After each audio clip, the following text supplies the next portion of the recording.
Episode number 9 of the Grounded Theory podcast. Michael Gulve, thank you for being here. Thanks for having me. I'm excited. For those listening that may not know who you are, let the people know, man, what you do, where you've been, who you are. All right, I'm Mike Gulve, from St. Louis. Originally, now I live in Wisconsin, and currently I'm the assistant baseball coach at a Division III school called Beloit College. It's my alma mater. This will be my fifth year now coaching up there, but I went to school there for 4 years, so been living there for over 8 years now.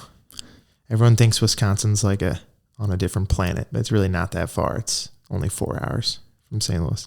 I didn't know you've been there for 5 years. Yeah, this is my 5th season now. So, I mean, part of that is like the whole COVID year, like throws everybody's sense of time off. But Facts. So my first season there was like COVID. So it wasn't really it was only 9 games, and then the season ended. And then the next season was kind of shortened because a lot of people, like a lot of colleges were remote, basically hybrid or remote, fully remote. So we didn't even have a full season. We only played 30 games instead of 40. So my first 2 years were combined kind of one year. That makes sense. Yeah. So let's take it back to, I guess, the beginning. We can talk about, maybe you got some memories like elementary school and whatnot. Elementary school, we're taking it way back. I mean, if we want to. Were you a Avery or Hudson or? I was Avery. Okay. Until second grade. Or I did second grade at Avery, and then I went to computer school. Oh, I didn't know that. Yes. Okay. I was Bristol. We're Bristol Bulldogs. Nice. We went through. Yeah, my mom still lives in Webster. My brother just bought a house, moved back into Webster. That's right. Yeah, so still got big family roots. And then Hickson, or Steger, I guess. Steger, and then Hickson. Steger, then Hickson. Hickson, I don't have that many memories of Hickson. Just kind of was middle school, but then went to the high school. So let's talk about that. So you are the first Webster alumni on the podcast. On your show, class of 2013. 2013 in the house. Webster had a major impact on who I am as a person. I'm sure you feel a similar way. I do. I mean, if we're talking sports, we're talking academics. I even did band and choir. I did Amen for a year, a cappella. It was a very transformative experience for me. Loved my time there, which is why actually I went back and after I graduated, I worked there for 2 years. Kind of wanted to give back, but also just felt a lot of appreciation for a place that gave me so much. But I wouldn't be, where I am today without Webster, for sure. So we did our little trial episode, pilot episode. Yeah, it was a pilot. Yeah. It was fun though. A test run. It up. A little bit of a time crunch, so then we just decided to run it back. But then, so you told me that you played, so I knew you played basketball and baseball. And then on that trial episode, you told me you played soccer. Yeah. And I was surprised. And now you're telling me that you did choir. Yeah, that was my last, because I was in the band for my first 2 years. The issue with band was you either got to a point where I think you either had to do jazz band or you had to do marching band, like if you were going to be heavily involved. And the issue with marching band was like I played a fall sport, which made it tough, like how I was going to go to the football games and stuff and practice and stuff for that when I was playing a fall sport. So that was the reason I stopped doing band initially. But yeah, then me and some buddies decided to pick up choir at the end, which was kind of super random. But everybody should try something, that they like never thought that they would do. I think that's a really valuable experience. So I actually loved it. We were competing and stuff. But yeah, this is not the choir podcast. But yeah, that was a little mini chapter of my life. One of the guys I trained was thinking about playing baseball last year. And he was like, bro, I'm just trying to kind of live with no regrets type thing. Mm-hmm. Like look back and say I did everything. How old is he? He's a junior this year. Yeah.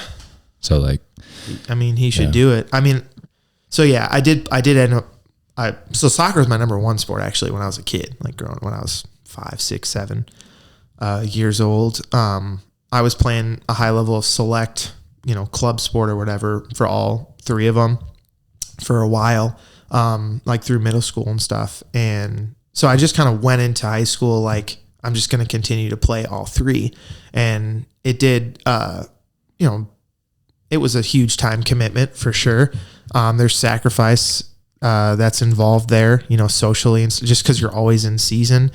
But I really enjoyed it. My sophomore year, I was playing like varsity for all 3, which I was really proud of that accomplishment, at the time. But at some point, I think you do have to narrow it down a little bit. If you spread yourself too thin, it's really hard to get, good, get where you want to be. So I decided to not play soccer my junior year. So then I narrowed it down to 2 sports at that point. But you're talking about a guy that you work with that is a basketball player, wants to play baseball. I think he should try that. I mean, I think there's a lot of benefits for playing multiple sports, especially like at that level. We'll definitely dive into that for sure. And that's what I was going to ask you, was from a time commitment standpoint, because you got 3 sports, choir/band, socially, academics, family. Well, as you get older too, like junior and senior year, then yeah, if you're trying to, go to college and take like AP prep courses and stuff like that, then time was definitely spread thin. But I wouldn't go back and change anything. I think high school is about like pouring yourself into a lot of different things and trying to figure out who you are. So I knew that I was an athlete, that was like part of my identity. I liked school, I liked math and physics and stuff like that, wanted to go on to college and study that. So poured myself into that too. And, I think it's also about who you surround yourself with too. If your friend group is, really wanting to do a bunch of different things, and I think that's going to help that. That's one of the reasons I like Webster a lot, is because you kind of get people from all different cliques, different walks of life, different backgrounds. And so even like you were talking about extracurriculars, experiencing a ton of different stuff at Webster, and I'm sure a lot of public schools, even private schools probably, but like there's a lot of value in socially experiencing different things, because it just makes you a better person. I feel like definitely makes you more well-rounded. When like in our pilot run, we were talking about cross training, right, for athletics, but the same could be said about academics and extracurriculars and all that. I think it just helps enhance you as a person, builds different skill sets. You're going to meet new people, make different connections along the way, and I think all that stuff will help you. I think you just have to get to a point where,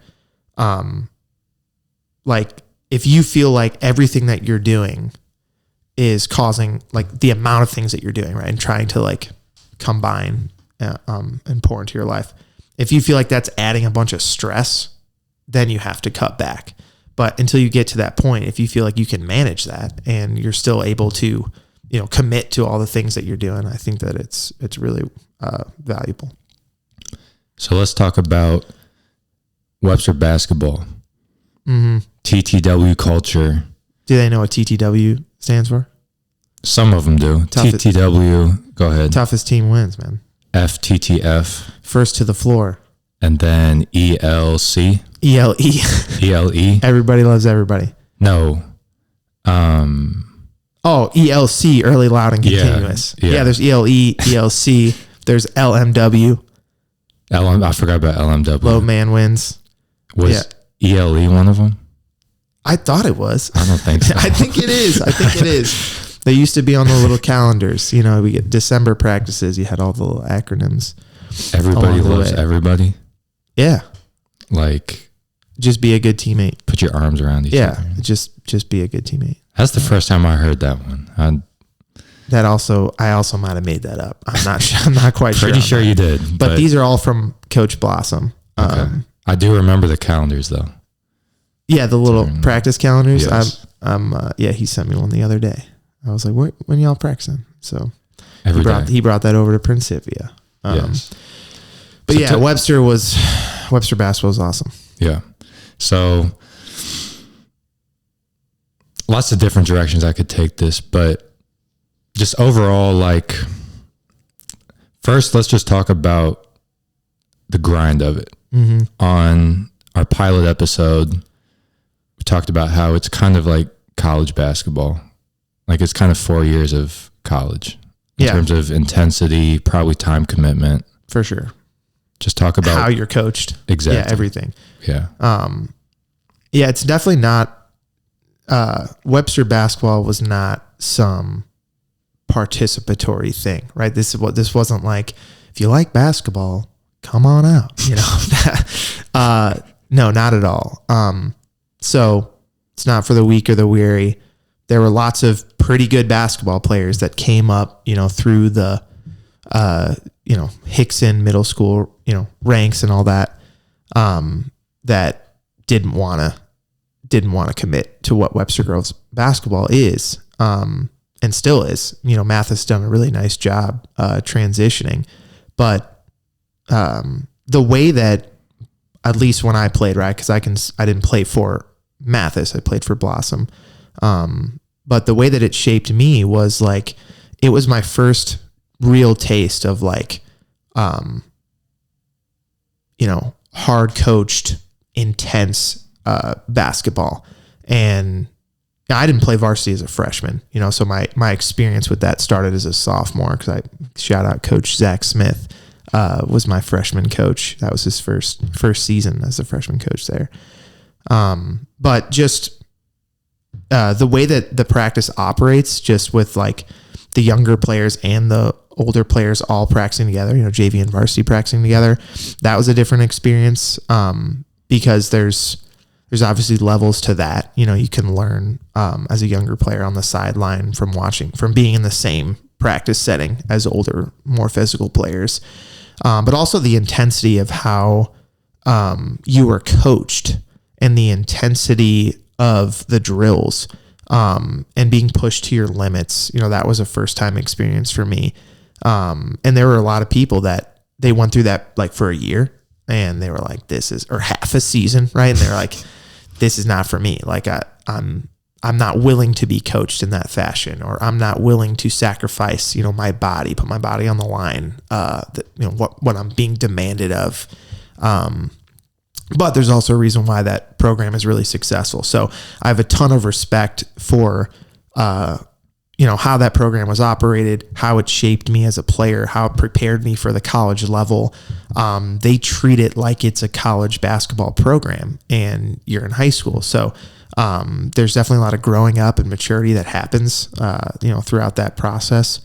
And it was terrific. That's what I tell people is, from what I've seen, like, nobody else is practicing like this, bro. No.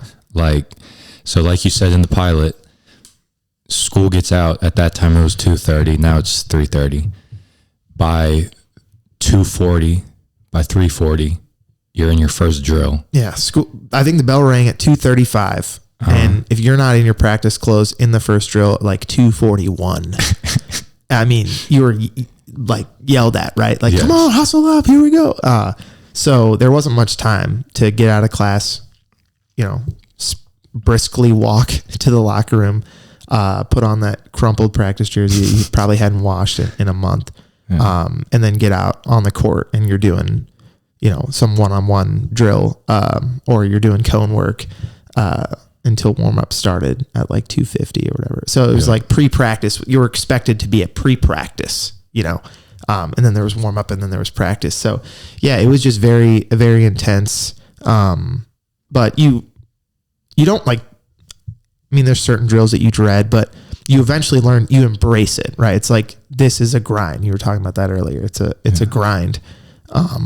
And it's not just when you're in season 2, right? There's this whole they're terrific about summer work and off season work and commitment to the weight room and all that stuff. So it was a year round thing, but it was from the jump. School bell rang and you're practicing, and then 2.5 hours later you look, it's dark outside.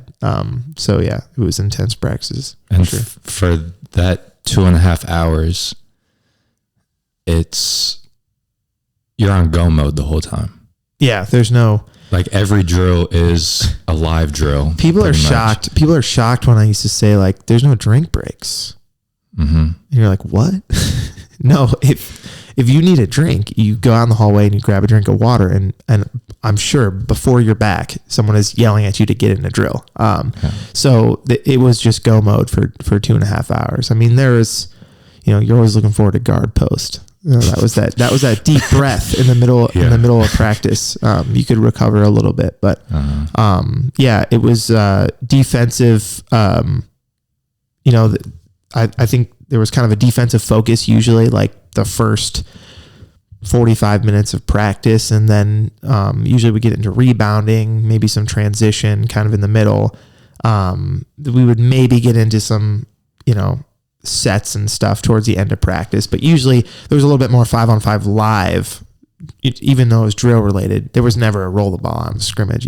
That never happened. But defensive intensity and defensive focus, like, the entire time. You knew that you were going to be coached on deep, even if it was an offensive drill. You were working on some offensive stuff. The defense was going to be coached always. So because, like, they would Blossom would, like, delegate it. Like, he's watching offense, Stalkup's coaching defense.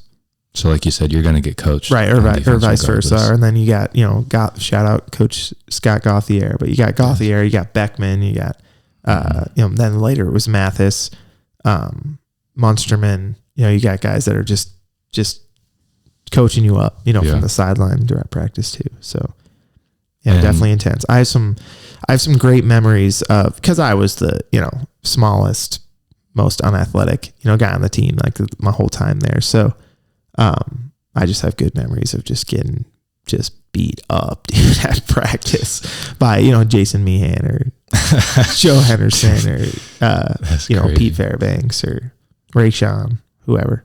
Mm-hmm. Dude. And it was 2.5 hours. Like, when we say you're on go mode the whole time, it's literally like, if it takes you more than 30 seconds to transition from drill to drill, less than that. Yeah. It's not acceptable. Yeah. It's hard to describe it's more similar to a college practice, right? So if you're talking with a college player, I mean, even though I would argue that most of my Webster practices were far more intense than a lot of my college practices. There were some college practices that were really intense, but at least from a coaching standpoint, it was the hardest practices I was ever involved in. But it's just like you said, from start to finish, business. Yeah, for sure. And that was, so you kind of, alluded to just kind of like it pushed your limits, mm-hmm. physically, mentally. And that's what I found, and talking to guys now, that's what they're going through, is like, it's a grind, bro. And like the first couple weeks, it's cool. Okay. It's fresh. It's new. First weeks of practice, got some momentum. Once you get to December, January, it's like, damn, bro, we're on like practice 50. Yeah. It used to get up to like 70 or 80 or something like that. Yeah. Just, it takes a toll on you, man. And I don't know, like you said, it's not for everybody. And having gone through it, what I've found is, like, it's easy to run into someone that's saying, like, dude, it's hard. Like, I don't know if it's for me. And it's easy, having gone through it, to say, oh, that's just soft, bro. Like, toughen up. Like, you're going to get through it. You're going to be fine. Just be tougher. But then there's also a part of me that's like, dude, it really was really difficult. It was. Yeah. But we're making it sound like it's bad. We're making it sound like it's hell. For some people, I guess you like, I used to have my mom, like, just every once in a while, like when I was coaching there, I would like just go up and sit like on the, top rafters and just listen, and she'd be like, this is intense, and in games or practice? In practice, when I was coaching there, she'd just want to check it out, and I'm just go sit in the rafters and just listen. But we're making it sound like it's really, really bad. It's what I mean by it is like, it's not for everyone, right? So you first have to say, I'm willing to accept that this is the type of environment that I'm playing basketball in. It wasn't a type of environment where, you're allowed to make a mistake and you're going to be handheld and coddled. This was a type of environment that was like, if you make a mistake, you're going to be told this was a terrible mistake. And then you're going to sit on the sideline and then you're going to watch while someone doesn't make that mistake. And then you're going to be thrown back in the drill and you better not make that mistake. You know what I mean? It was just more intense. There was a little bit more pressure. And once you accepted, like, I'm willing to be coached in this fashion, that there will be yelling, there will be screaming, there will be a lot demanded of me. There's a ton of sacrifice. If you're willing to accept that, then it became fun. Then it became you could embrace the grind, and you knew that it was hard work in order to prepare you to win games at a high level. So if you were willing to accept that, and you were willing to say, I'm willing to give my all, then it was a really good thing. And it's always a grind. There's going to be parts of the season where you're not playing well, or parts of the season that you're just worn down because you're either not achieving on a personal level what you want, or you're going through a rough stretch of the season, and so practice is really hard because they're trying to turn something around or whatever. That's always going to be there. There's always going to be hardship and adversity, but I think what makes it all worthwhile is that you do know you're becoming a better basketball player. And we did have a lot of success. We won a bunch of games. We're winning conference. We're, competing at districts. I wasn't fortunate enough to win state or anything when I was there, but they won a little bit before me. And then when I was coaching there, we were able to win. Obviously, you need good players to win state, but sometimes your goal isn't like winning state. It's just like being dominant and trying to get as far as you can. And I feel like Webster's done that ever since I've known it. You talked about it making you a better player, being a better person too. So like you were saying that we're not making this we're making it sound super bad. The rest of my life is easy. It's easily one of the top 5 hardest things I've ever done in my life. I can handle anything life throws at me. For sure. I've gone through that. For sure. Part of the value in it is, yes, it prepares you for the college level if you want to play. And there's lots of players who have gone through there that have played at the college level. So I would say that it's done a really nice job in that regard. But also there's all these other skills that you're learning along the way. And there's all these other ways in which you are improved as a person, as a human being, so that you're prepared for your life ahead. So it's more about being able to deal with adversity in general than it is just about basketball. Because I can always, anytime I'm in a tough situation, I can always look back to there was nothing more difficult than what you had to experience for 4 years. I can say that with certainty. So Blossom and Stallcup, we haven't given him a shout yet, Scott Stallcup, but those two in particular, and the way that Mathis is now running the program currently at Webster, I look up to them because to me, they're some of the most impactful, mentors or figures or coaches, leaders that I've had in my life to this day. So that they're doing some really good stuff, changing lives for sure. Changing lives for sure. 100%. I really feel like I came in there as a boy and I left as a man type thing. Like Definitely. It really just thickens your skin and you're just able to handle anything. And one of the ways that I feel like it was so effective from Blossom and Stalkup's and Mathis's standpoint. Was like, you knew that they cared too. Like it wasn't just them yelling at you, because then they would take you to the side and kind of like explain to you what's up on like a one-on-one matter. They would yell at you in front of everybody and then take you to the side and kind of explain. Or even just like, they both taught at the school, which helped. So yeah, they're educators. Yeah. So this isn't some outside coach that's coming in with his own thing. They were teachers. And so, yeah, I mean, it depends on the player that you are, the role you have on the team and all that stuff, but they do a great job of getting to know their players personally, like on a personal level.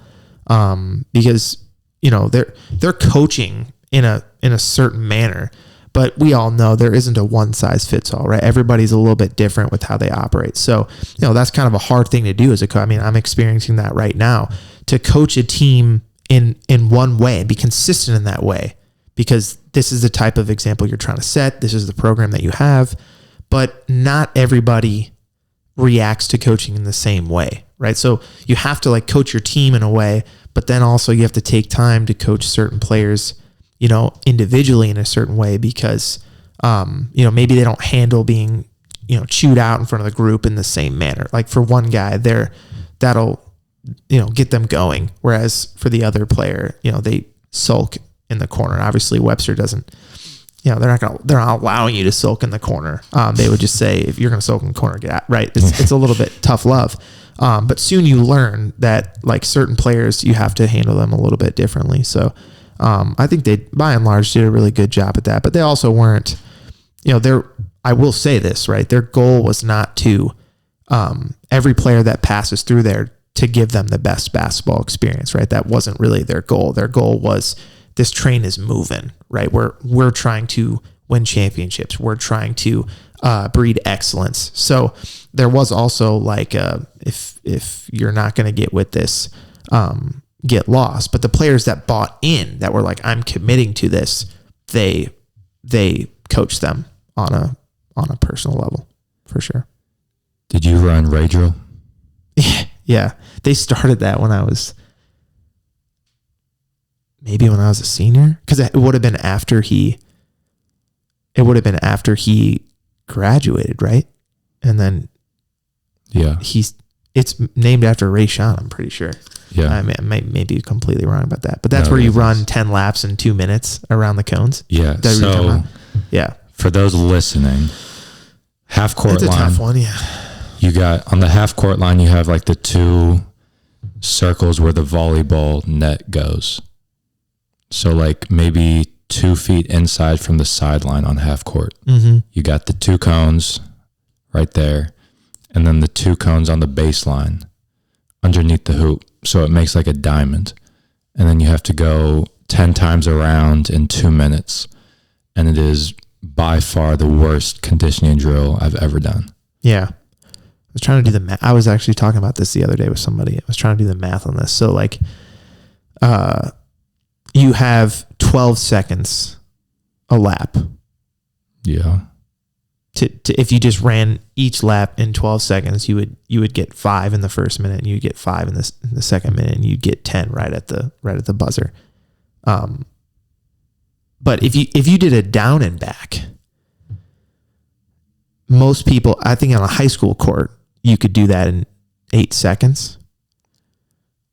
Yes. Most people, right? But you're doing more than a down and back because you're going wide. So you're just sprinting the whole time. Yeah. There isn't a moment where you have a little bit of time to jog. It's just constant. You're just sprinting around for 2 minutes. You're like running an 800 meter or whatever. And you have to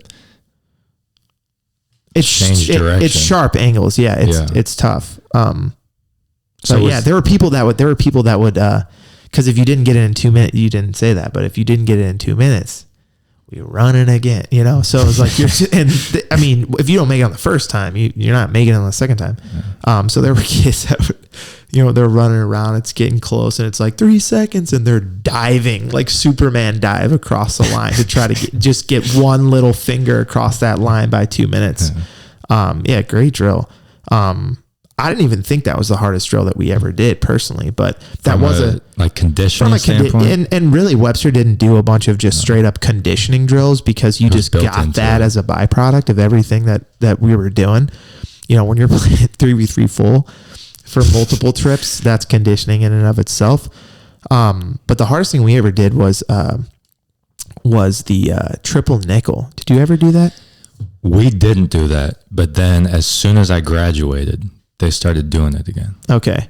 So I don't know why it's called a triple nickel. I don't understand. But if you take a nickel and you multiply it by 3, you get 15. So I think the idea is you do a down and back in 11 seconds. You do 2 down and backs in 22. And you do 3 down and backs in 33. You do 4 in 44. And you do 5 in 55. So 1 plus 2 is 3, 3 plus 3 is 6, 6 plus 4 is 10, and 10 plus 5 is 15. So I think it's a triple nickel because you're ultimately doing 15 of the down and backs. But at every stage, if anybody on the team doesn't make it, you restart back at 1. At least that's how it was when I did it. So how much rest do you have in between? Maybe 30 seconds. Okay. Maybe a minute. So right, the down and back and then resting for 30 isn't hard. It's like once you get to 3, you're starting to get pretty tired, right? So then you have to get 4 and you have to get 5 and 55. And so your pace has to stay the same. That's what's hard about it. But in college, we ran 10 and 1. So 5 down and backs. Yeah, we did that too. 60 seconds. And it's a longer court. I was barely, okay, that's a good point. It's a longer court, so it's harder. But I was barely making that. Yeah, I would make it. 6 and 30s at the college level is really hard. I didn't think about that. It's a longer court. Yeah. Yeah. So, let's see. I'm trying to think of, I think that kind of summarizes everything.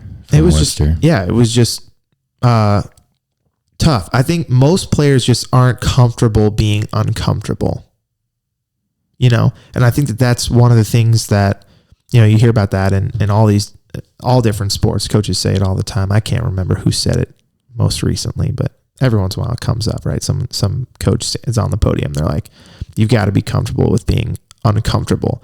Tom Izzo probably has said it before multiple times, but it's the idea that like most players, when they're pushed, most players, aren't willing to get to the point where they can break through that, right? So it's like you start to get tired, and not that you give up, right? But you start to get tired and it doesn't matter to you as much, or you're struggling in some area. And so it's like, sub me out of the game, kind of thing. Whereas at least at Webster, you were constantly uncomfortable just with the way that they did things, with how they were coaching you, with, your fatigue, with your, talking, on the court and stuff, which is very uncomfortable for a lot of players. And you're forced to talk and have to communicate your positioning constantly. I think that, the game environment is so different than practice, right? In most cases, because you're practicing at this comfortable pace, right? Then all of a sudden the game is ramped up and it's super intense, and it's uncomfortable. There's fans screaming at you. There's pressures. There's a clock. There's a score. There's, the other guy guarding you talking smack. And then, it's just a very uncomfortable environment. And so most players don't play well, right? When the lights come on, they can play well in practice. So the idea was like, we're going to get comfortable playing at an uncomfortable level of intensity. And so if practices if they were harder than the games were easy, then we were going to win, right? That was the whole idea. And like, if you can get coached really intensely, right? And they're not berating you, but they're saying like, you're doing this wrong. You're not in the right position, right? Or that was a terrible pass, or like you're not following the play, right? Whatever it is. It's uncomfortable when you're on the court and a coach is yelling at you in front of your peers. But instead of shutting down, right? Which is going to happen in a game. You're going to do something wrong, right? And if you make a big deal about it and you aren't able to get past that point, the game's going, right? You made a turnover. All of a sudden the ball's inbounded. If you can't get back and play defense, if you're worried about the last play, you're not going to be a good player. So the whole idea of like, I'm going to be comfortable in this environment. When someone's yelling at me, that's okay. I'm going to listen to what he's saying, but it's next play. And that whole next play mentality. And so I think that was what set them apart and allows for success and players to play well at the next level, because when they make the next level up and they're playing at the college ranks, it's not like it's the first time that you're under pressure. There's other good players and coaches are yelling at you. You're comfortable in that environment. So your transition to college becomes easier. And so, yeah, we talk about that like in our baseball program at Beloit, just being comfortable doing things that are, not what you're accustomed to doing, and pushing yourself, pushing your boundaries. So, yeah. I found this kind of like just a muscle. Like the more you use it, the stronger it gets. Mm-hmm. So like the more you face uncomfortable situations, the more you kind of, you relax, you're prepared to handle it. Like if you know that the refs are going to make bad calls, they're humans, and most refs are not paid well at the high school level. They're going to make a bad call, right? So if you know that going in, and you don't get so flustered when you're in a great position, you took a charge, but they call a block, right? It doesn't like upend you to where all of a sudden now you have a bad stretch of 5 minutes of play because you're so mad about that call. It's like, we're just going to keep it moving. I knew that they were going to make a bad call, so we're good, regroup, and here we go. So yeah, for sure. We also didn't talk about, we don't do out of bounds. No, we don't. We don't call fouls. No out of bounds.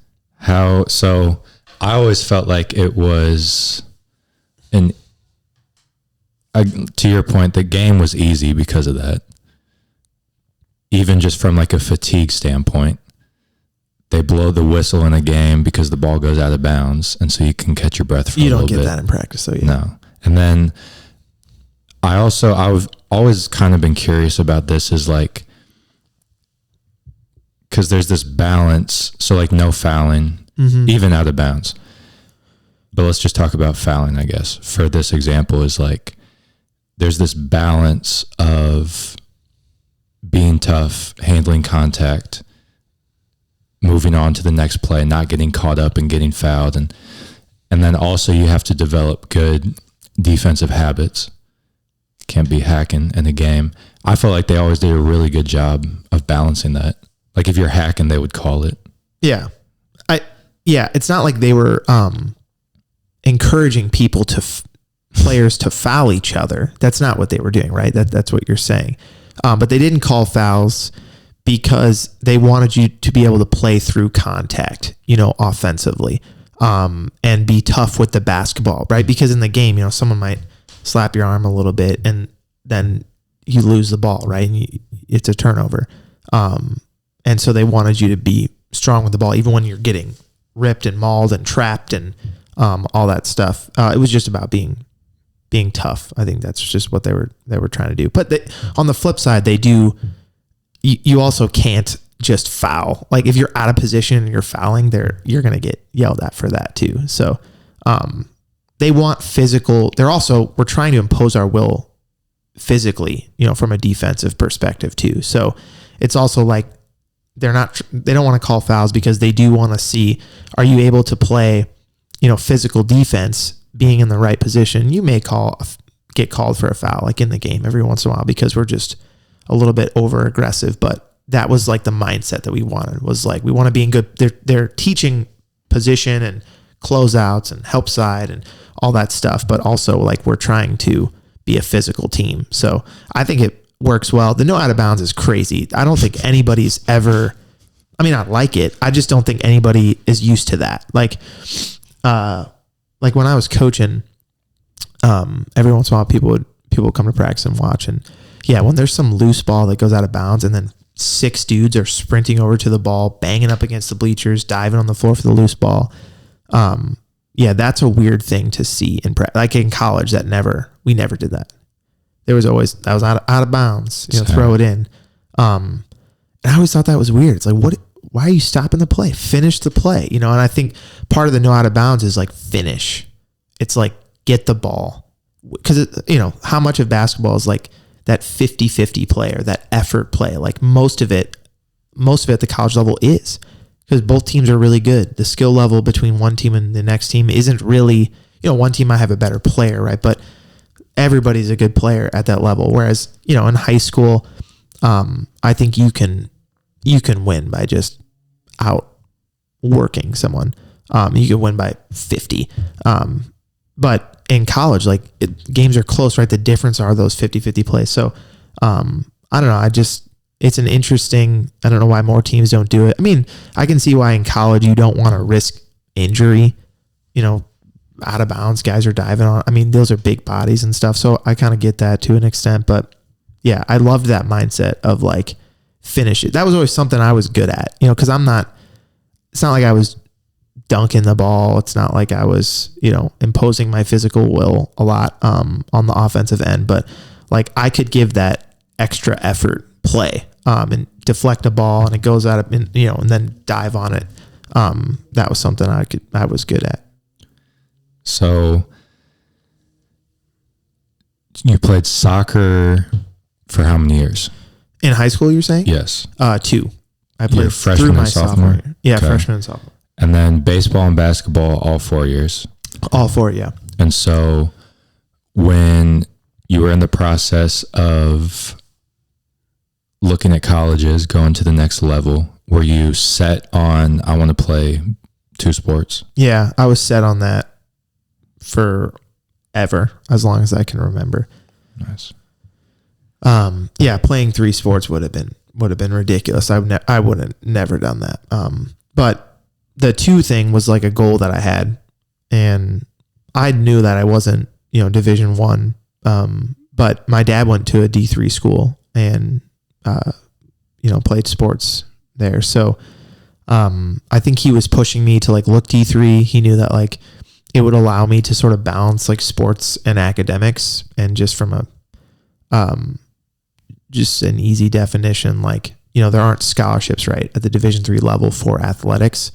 So the main goal of D3 is to like, promote like athletics as a way to like enhance your overall education. So it's just about being, a student athlete and having a balance, even though every sport at the Division 3 level is still trying to win, like just like everybody else. But there's more systems in place at D3 schools to allow you to like be a student, a true student athlete. Whereas like at the D1 level, when you're flying across the country, like how the heck is like a Duke basketball player actually going to get an education at Duke? Like they're just not, right? So the idea of D3 is like, yes, it's a lesser competition than D1, but it's also a way that you can have just a well-rounded experience. But I was looking for a school where I could play 2 sports. And that's something that I knew that I wanted to do. And that's why I focused on it, like the back half of high school. Why and when did you realize, or did you know that you wanted to play 2 sports in college? Yeah, that's a good question. I don't know. I would say probably early in high school, like I actually I want to play college sports. And I want to challenge myself and try to do 2. I think there was also a little bit of like how much I would be missing if I gave one sport up, because both of those sports mattered so much to me. And every time I was in basketball season, I was missing baseball a little bit, right? And then I'd be in baseball season, I was getting that itch, like I want to play basketball. So I just felt like if I gave one of those sports up, I'd be missing a huge part of my life. And so I also was looking for a school that was going to allow me to do both. And the coaches were going to work together to allow me to do, because there's a little bit of a crossover between basketball and baseball, just like in the month of February. So, yeah, why? I don't know. I just wanted to challenge myself. Maybe it was a way that like I knew I couldn't play D1, but like how many people were playing, who could try to play two sports at the college level, and it was just a goal that I had. And I knew that it would be a commitment and a sacrifice, and a lot of people go to college and they love the freedom, of college, of like, yeah, I can do whatever I want, and I got all this, social time, and by making the decision to play two sports, I was like not gonna have that. Right? I wasn't gonna have all the freedom that a college student normally has. Like it was a big commitment. I was basically in season for the entire year. But it's just a goal that I had, and I wouldn't change a thing. I loved my baseball and basketball experiences at Beloit. So talk about your 4 years at Beloit as a whole. How you look back on it. The thing I mentioned in the pilot that I enjoyed about D3 and that you kind of touched on was it's kind of what you make it. If you want to just go to practice and then go back to your room and chill out, you can. And then go to class. If you want to get shots up and then go to practice and then lift and then go to class and then work out again, you can. So it's kind of what you make it. And so you touched on like playing two sports. There's less freedom isn't the right way to phrase it, but like your schedule is pretty packed. And then you also majored in, I forget what it was, but something super smart. It was math and physics. We didn't have, when I went to Beloit, we didn't have engineering. We do now, but so that was kind of my way. My sort of plan was like go to Beloit, major in math and physics, and then go on to engineering grad school and become an engineer. So that was the combination that I did. But I also I didn't go to Beloit thinking I would do that. I just went in taking classes in subjects that I had done well in and things I liked. And then I had some professors that like really motivated me, and I wanted to take all their classes that they offered. And so then after like my sophomore year, it became a reality that like, yeah, I can major in math and physics here.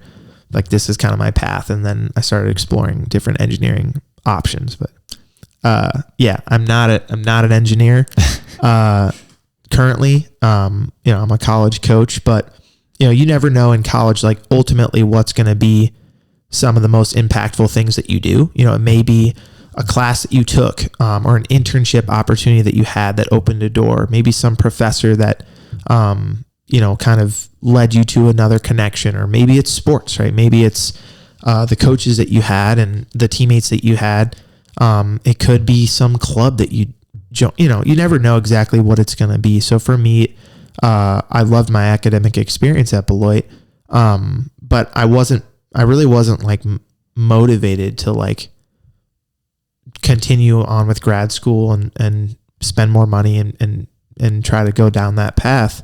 I realized that when I had graduated that like I missed playing sports, and I wanted to continue to impact people in that realm the way that I felt like I had been shaped growing up. And so that's why I got into coaching. But it's never as direct as people think it's going to be. Like my main job as a baseball coach at Beloit is to actually recruit. That's what I'm paid for, right? Like if we win games, great. You may have a down season, but like you better have bodies on the team, and you better be bringing in quality student athletes. So my main job is recruiting, and everybody thinks that they have a direct path. Like, oh, you guys don't offer this, this is what I'm doing. And you guys, but your college journey isn't really like that. You're going to take so many different classes. Most people ultimately don't major in what they think that they went to school to major in. So yeah, I'm getting off on a tangent here, but I enjoyed both experiences, baseball and basketball, and majored in math and physics. So I was able to balance all that, and it limited my free time, but I still had a social life. I mean, with guys on the team, unbelievable friendships and teammates, and still hung out. So that's an interesting point with guys saying like, oh, you don't have that major, and like not knowing how those 4 years are going to map out and where you're going. Cause I think like high school is a big, like you get there like 14 years old, you leave like 18, maybe 19. And so that's a huge like period of growth physically, mentally. And then even though you grow that much, you're still only 18, 19. And I'm 22, so I'm talking like that's super foreign to me. Way in the past, yeah. Yeah. But it really did feel like the little cardboard paper towel roll. It's like you're looking at life through that. Mm-hmm. And it like all makes sense in here. But then you don't like see that. And I even felt that way in college. And my years were a little weird because 2020 was my sophomore year. But to your point, it's just so weird, bro, because it's like you spend 4 years of high school and you feel like, okay, this is who I am. This is how I act. This is who I hang out with. These are my interests. But then college, in my experience, and I think a lot of other people's, it's just kind of this brand new world. You're kind of stepping out into unfamiliar territory. And it's a blessing because to your point, you think you're going this way. But then, oh, here's this club that I want to join, or oh, these people are really cool. Let me hang out with them. And so you kind of this dude at the gym, or yeah, whatever. Exactly. Yeah, I think what people fail to understand, they think that college is about the specific curriculum, right? Or they think it's about the specific, major, right, or minor that you get. Those honestly are byproducts. I think that college is about growing and developing. College is about learning new skills. College is about figuring yourself out. It's the first, like you said, it's the first time you're starting a new journey. You're living on your own. You don't have your parents there waking you up when you miss your alarm, right? It's a completely new environment. You're living with a roommate, which unless you had siblings you were bunked with, you probably never had another person living in the same room as you, sleeping in the same room as you. Probably didn't. So it's just a new environment. Oftentimes people go to college far away from home. So yeah, you don't have your family there, but it's not like you're 30 minutes across town. Most people, like at least at our college, right, where most people are a plane ride away from home. So you can't even just get there you can't drive home in an emergency. Like it's like I'm at school, and if you want to talk to me, you got to call me. So you definitely learn a lot about yourself in that environment. But I think if people approach the college search process as like, I'm looking for a place where I'm gonna continue to grow, continue to develop as a person so that I'm prepared for life after college, I think that more people you would ultimately find that that's what it's about. It's not about, does this school have a really good business major? Because you may not be a business major, or that may not be the most impactful thing in your process. So at least like from a student athlete perspective, like if you're going to play college sports, put yourself in an environment where you feel like that coach is going to shape you outside of just your sport. So it's not like he just looks at you as a chess piece. He cares about you as a person, because I think that, for student athletes, like their coaches are probably like their primary contact point at the school, at least initially. So if you're struggling with something off the court, right, you've got family issues, you got academic issues, you got social issues, whatever, you're missing back home, homesick, like you're at a small school, like you're going to go to your coach first, you're not just going to walk into like the career works right away and be like, what do I do you're going to go to your coach. So I think if most people approach the college search process in that way, they would find a school that's probably best for them instead of doing the other thing. But I've always wondered, I wonder how I'm going to look back on college, how I look back on it now compared to like years down the line. Because right now, to your point, like I don't think there's nothing like content wise from my classes that I think I'll really like take away and like use. You'll forget that stuff. Yeah. Yeah. But to your point, just the dynamics of living with someone else, sharing a bathroom, socially. Creating good habits. I think that's like really important too. So do you do the right things all the time? Or bringing it back to Webster, like when it gets tough, do you take the easy way out? You know, do you just quit if you just not ready to handle it? So I think just having good habits and like, you're going to make some mistakes in college, right? It's about a little bit of trial and error, trying to figure out who you are as a person, what friend group that you fit in with, and what your hobbies are going to be, but also just about like at least like showing up to class. Like that's a really good habit to have. Like, are you determined enough to go to every class that you're paying for? Or are you just going to like, someone's calling me. Ooh, guess who it is? Big Gus. Yes, sir. Gus in the house. But like if you're creating good habits, then what you're doing is you're setting yourself up for like a successful life outside of college when you're living on your own and you have responsibilities. You got kids, you got a wife, you got bills, you got all this stuff. If you have good habits, you're more likely to be able to handle all the pressures and stresses and adversities that go on and have a happy and successful life. But if you go through college making terrible decisions, not learning from them, and creating terrible habits, bad sleep schedule, drinking all the time, eating the wrong stuff, hanging out with the wrong group of kids, not going up to class, not caring about your GPA and all that stuff, then now you're going to exit college and have to learn all that stuff. Once you have all these bills and responsibilities, and like, that's why a lot of people like have like unhappy and unsuccessful lives. So I think college is just about, there's freedom, there's, there's temptations, right? You've got, do you go to, the college football game and drink all day and not study for your final or whatever? Like you have to learn like who you are as a person through college. But I think if you go to the right school and you have a good support system, a good support network, and a coach that cares about you as more than just a player, then I think that then you're going to have a better experience overall. Transitioning slightly, it's still about college. This is something I've thought about for a while, and I'm not sure why this is the first time it's coming up on this podcast. The college recruiting process. You're in high school looking at different colleges.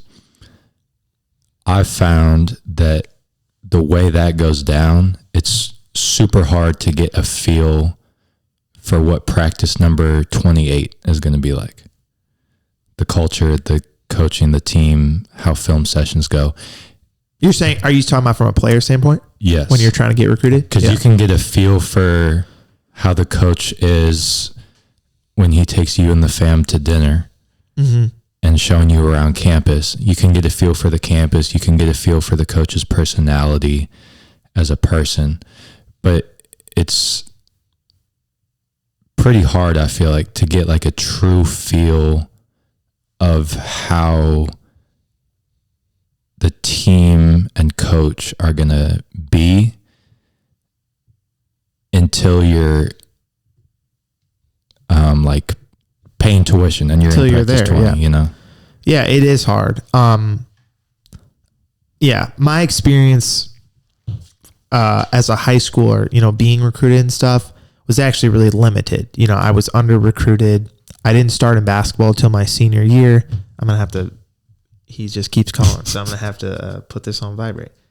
It is on do not disturb. I don't understand how that's. If they call you like twice back to back, it'll. Really? So like he probably called you once. It just went straight to voicemail. I'm sorry, viewers. I'm not really sure what to do here, but hopefully you just can't. You can take it if you want. I can. No, I took it before I came here. He's just calling. He's just calling. Okay. So, what were we saying?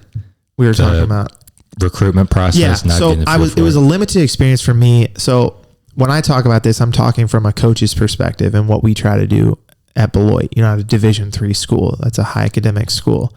As a player, it was pretty limited for me just because, like I said, I only started in basketball for 1 year. I started in baseball for 3 years. But leadoff hitter, scrappy player. Like it's not like I was a power hitter, like running a 6'5", 60. Yeah. Infield, outfield.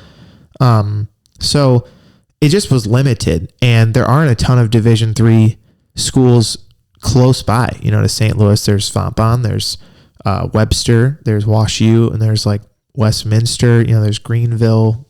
Mobet is not D3, but they're NAIA. So it just, there weren't I just didn't have coaches at my game following me, hitting me up or anything like that. So my whole college search process was on me. I had to research schools. I had to email coaches, and I had to try to create a profile. I had to put myself out there. So it took time, and actually in my case, I got it wrong the first time, and there's nothing bad I would say about Illinois Wesleyan. I actually loved the school, and they had terrific baseball and basketball programs. But I picked them because they were in Bloomington, Illinois. They were 2.5 hours away. They had pretty recently won a national championship in baseball. They won the D3 College World Series, I think, in 2010. So when I was going through the recruiting process, it was 2012. So I picked that because I knew that their baseball program was good, and I thought that that would be a place where I could test myself and try to play at the D3 level. But they also had a good basketball program at the time. So I guess my thought process was if I go here, this would be my best chance to try to play 2 sports. But then I transferred after my first semester because I wanted to go to a place that was going to allow me to play 2 sports, and just, I think it was a lack of communication between coaches, and they had over recruited in basketball. And so they basically weren't even going to give me an opportunity to compete on their team. They hadn't seen me play before, but it was just no, you can't do 2 sports at this place. And I guess it was just a little bit of a misunderstanding. So, but I found a school that wanted me. I felt like I was wanted to play 2 sports there, and it worked out really well. So from a college standpoint, how we recruit, what we try to do when we have a player on campus is give them a very inside scoop to what our program is. So it's not surface stuff. We don't walk the kids around campus, talk about historical facts of different buildings, and then take them out to eat and, have it be some glamorous experience, because it's that ultimately isn't what their experience is going to be. And our program, right? It's a grind. D3 athletics is not glamorous. We're not giving you a whole bunch of free stuff. You're not hopping on a charter flight. There isn't much. You're going to Jimmy John's pregame. You're not getting a post game banquet that's decked out with all this. It's a very meager experience. It can be a quality experience, but it isn't glamorous, right? So when we have somebody on campus, it's very much about, we're going to show them what this program is. So we're going to sit down and we're going to talk with them about all the different attributes that make our program what it is, and how we're going to grow and develop them as a person and as a player. We show them our athletic facilities. We get them a campus tour, with admissions. They can talk with somebody at admissions. But then we want them to spend time with our players, because if our players are going to if they're going to talk bad about the program, then we haven't recruited good players. We haven't recruited, good men, for our program. So we're not worried about that at all. We know that they're going to get a very honest take about what our program is when they spend time with players, but we'll have them eat a meal with our players, or if they're staying overnight, hang out with our players, or, maybe the player being recruited, knows somebody on the team. So, they kind of have a chauffeur for most of the visit, because they know somebody. But they're going to get to spend time with players, because then they can ask those questions. What is it really like? It's one thing for a coach to talk about and try to highlight everything that's there, but it's another thing to get a take from a player who's currently living it. What they picked this school, is it what they thought it was going to be? They can ask those questions. We encourage them to ask difficult, hard questions so that they can learn about it. And sometimes there isn't always a positive answer that you're going to get, but, I think that it's beneficial to have them, meet with the players. That's really important. So yeah, sometimes they come up for a practice. That's really good. They can sit there and they can actually watch a practice. They can listen to us coach. They can see players, fail and how we deal with that. Sometimes they come up and they watch a game. We're hoping that we win, we play really well. Usually someone isn't going to pick your school just because you lost a game or something, but they can at least see what is the competition like? Like, am I going to be able to step in here and actually compete, or not? So, that's what we try to do. And if somebody picks our school because everything that we said, it resonated with them and they saw themselves coming here, well, that's great. But also lots of people don't pick your school and they'll go pick a school because the campus is better. And what we're trying to advise them is like, you shouldn't go somewhere that you don't like the campus, but don't pick a school just because of the campus, because ultimately that's not what is going to allow you to grow and develop and be a better person. That's just surface stuff. You're just walking around campus, but you could be a miserable, sad sack at a school that looks pretty, right? So if you want to be surrounded by players and teammates that are like you want a coach that cares about you as more than just a chess piece. So the people that pick our school, we give them an honest take, and obviously we want them. We want to put our best foot forward, but that's how we do it. I remember when we went up to Beloit, you took me up there, and that was for basketball. And that was before I was coaching there. Correct. Yeah. Yeah. I was coaching at Webster. And that was, like you were saying, I got like the full experience because we went there. But it wasn't an official visit. That's the only difference. Is like we would never have a visit like that. Like that was very piecemeal. I wanted you to just see Beloit. I think it was in the middle of basketball season, or was it post basketball season? It might have been the spring. It was whenever LeBron hit the full court off the backboard. Oh, so that would have been close to summer. It was probably close to the end of the year. That sounds right. Right? Yeah. Because that would have been playoffs against the Pacers, maybe? That was the Raptors. Raptors, okay. So yeah, maybe that was April or May. I'm not even sure about that. Sounds right.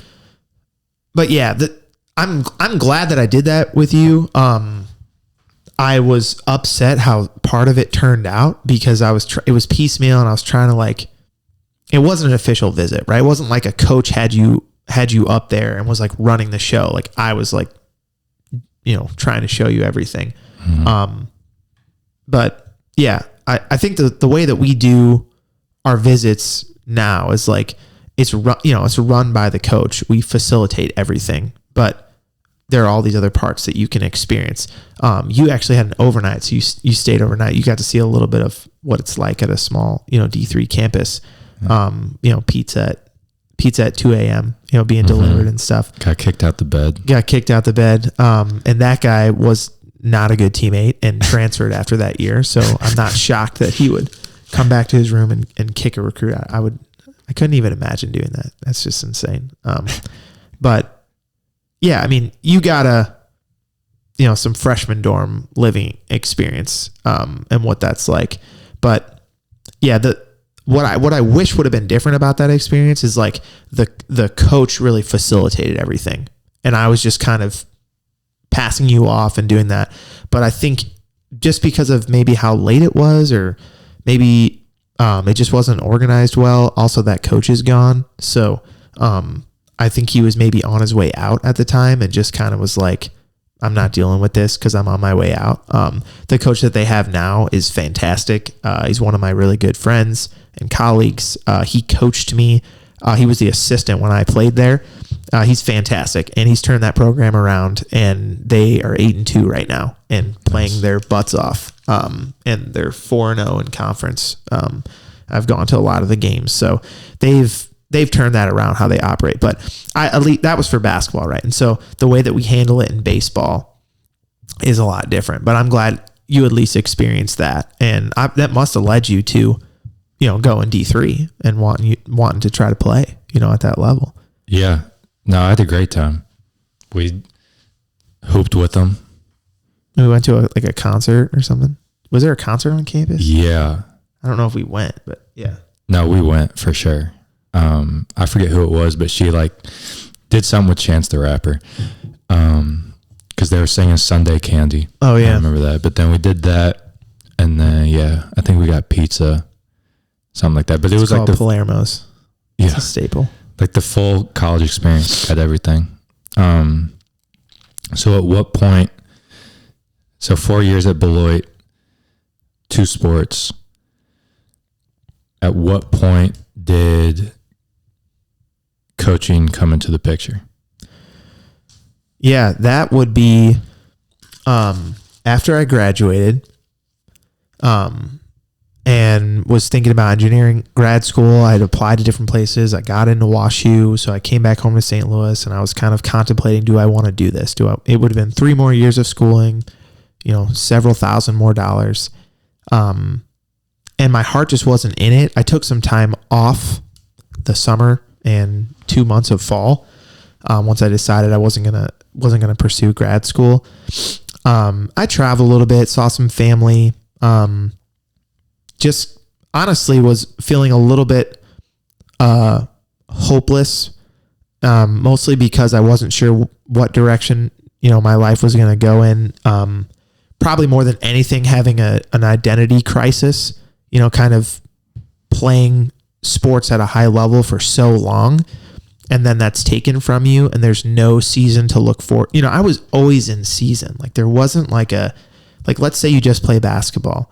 Now there's AAU season and all that stuff, but you have your winter season, and it's like you got all this time to recover and think about things, and then get ready for the next basketball season, right? It's like a yearly thing. But for me, I was always in season.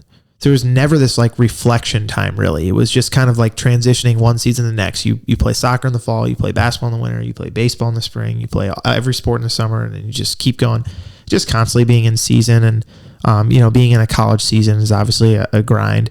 So just doing that for 4 years, I was kind of worn down. But also I was sort of directionless. And I think that the most natural thing for me to do to sort of fill that void of you don't have a season, to compete in. You don't have teammates, you don't have a coach, you don't have anything. And I was thinking myself in the corporate world, and I'm like, my life will be so mundane. My life will just be terrible, and I'll just be hitting keys on a keyboard. So I think the most natural thing was get back into coaching. And maybe the way I thought about it was living at home, making a little bit of money, trying to gain some experience, reflect a little bit. So, Coach Zach Smith reached out to me, and he's like, "Hey, would you want to coach freshman basketball with me at Webster?" And I'm like, "Sure." What better way, to get into it than to coach alongside the first person that coached me at Webster. So I started coaching with him on the freshman team, and within it had to have been within a month maybe or less of coaching, because I probably started coaching with him in late October, early November, and within a month, Blossom was like, "We need you on the varsity," because they had Courtney and Cartier at the time, and they were like, "We need you practicing against Courtney every day." And I was like, what? So I was doing, and it was just kind of, it was just funny, because I was like, well, this is awesome. I get it, I'm getting to coach, but I'm also I get to play again. I'm going to actually practice with Webster. So, I graduated from hell in 2013, and then I was practicing again with Webster. But not coached, not screamed at in the same capacity. I had a little bit of benefit there. But so I was coaching freshmen with Zach still, doing the whole freshman hoops tourneys and over winter break and all that. And then I was with varsity every day at practice, coaching, but I was actually coaching in a limited capacity because there were all these other assistants. Webster basketball is there's 7 or 8 assistants on the sideline. So, I was coaching a little bit, but I was also only 22 years old. So 23, I guess, at the time. So I felt like I was close in age. I'm practicing with the guys. So, I just felt like I just felt but part of the team. That was the most important thing. And then we went to Florida, for the what's that tournament called? City of Palms. City of Palms. Yeah, we went down there and playing against other top high schoolers. And I was on the bench, keeping stats and just doing what I could, just soaking it up. It was the first time that I looked at sports in a completely different lens, right? Because when you're playing, you have one perspective. And then all of a sudden when you're coaching, and you're analyzing the game in real time and you're figuring out how to manage a group of players. And it was just a completely different experience. I was getting to see Blossom and Stallcup more behind the scenes, and just learn from the best at how to coach. I didn't know I wanted to coach, basketball or whatever. I was just getting into it. So I'm coaching at Webster in basketball. And then there was an opening for the JV baseball head coach. And I was like, I'll do it, cause I'm just thinking about that's another, $5K, make a little bit of money. And I just wanted to give back. I just felt like Webster gave me so much. And so I coached baseball. I loved it. Dwayne Kirksey was my assistant, and Stovall was the head coach of that program at the time. And then in the fall of the following year, Coach Gibson, who was the head softball coach at Webster, I don't even know if he reached out to me or what, but they were looking for an assistant because they had an assistant that couldn't be there all the time. So he asked me to do it. So all of a sudden I was coaching basketball, baseball, and softball. I'd never coached a women's sport or even really been around a women's sport before. So that was a completely new experience for me. So I was coaching 3 things, just trying to just pour myself into Webster and learning from a lot of different really good coaches on just how to schedule practice, how to manage the ups and downs of the season, how to communicate with your players, tryouts, and having to make those hard talks with kids and say you didn't make the team, right? There was just all these different things that I was learning how to do. And I did it for 2 full years, just coaching all these sports. And so then, that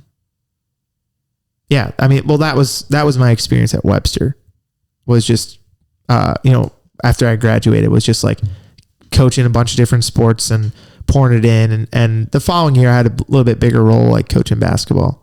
So that was good.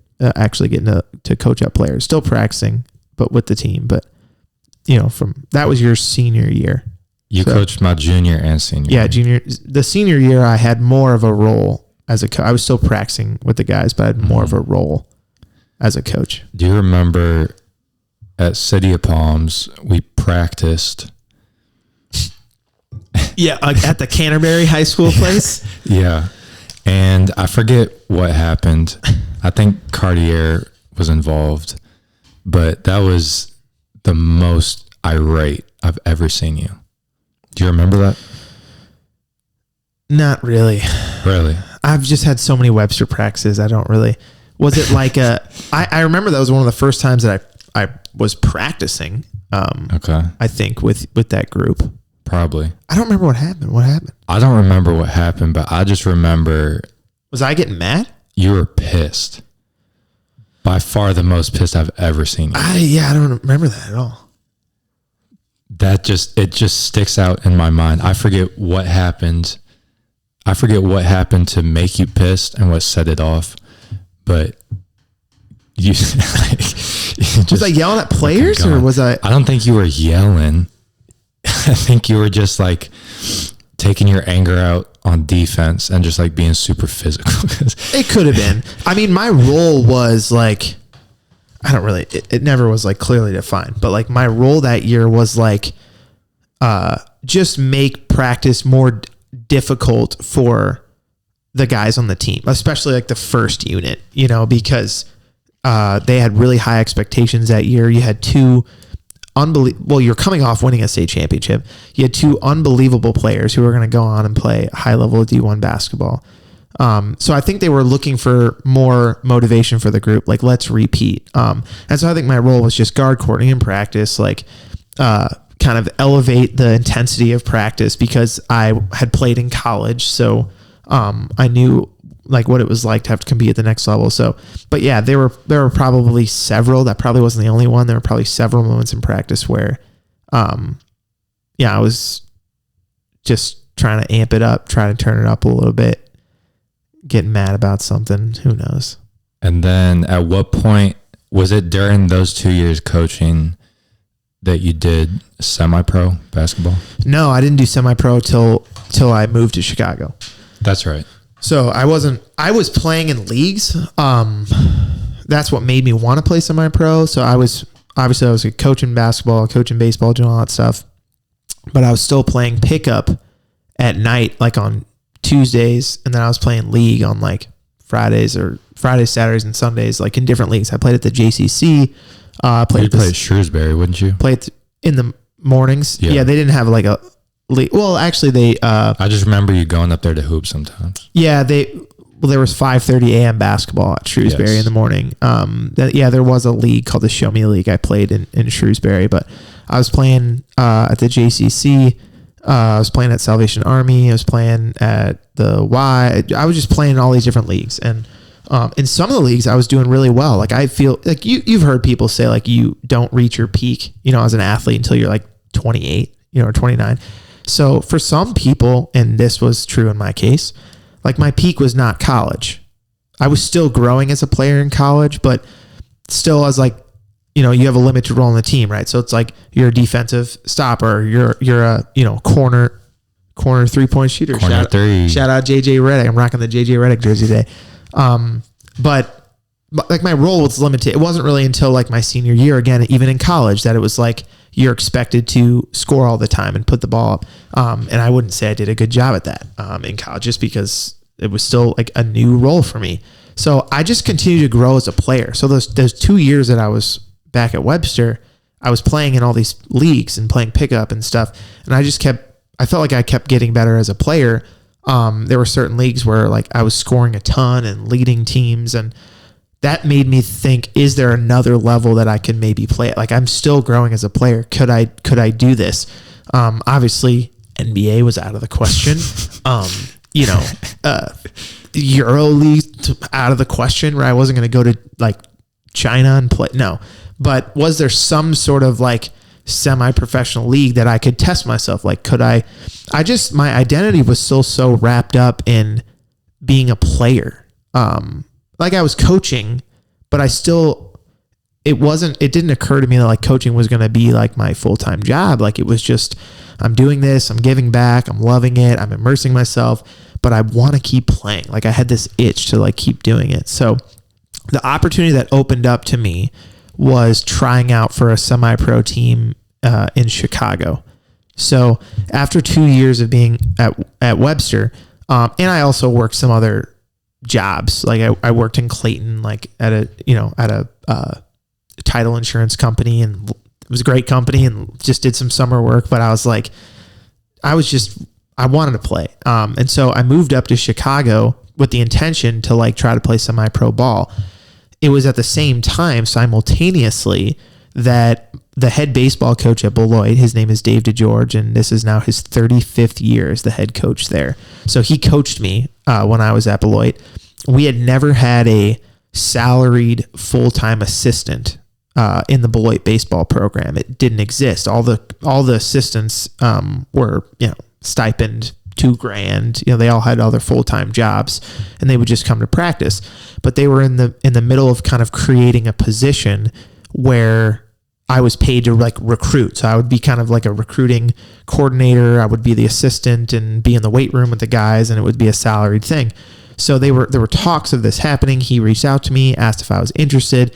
I told him I was moving up to Chicago to try to play semi-pro ball. So, I would love to explore that and see where it goes.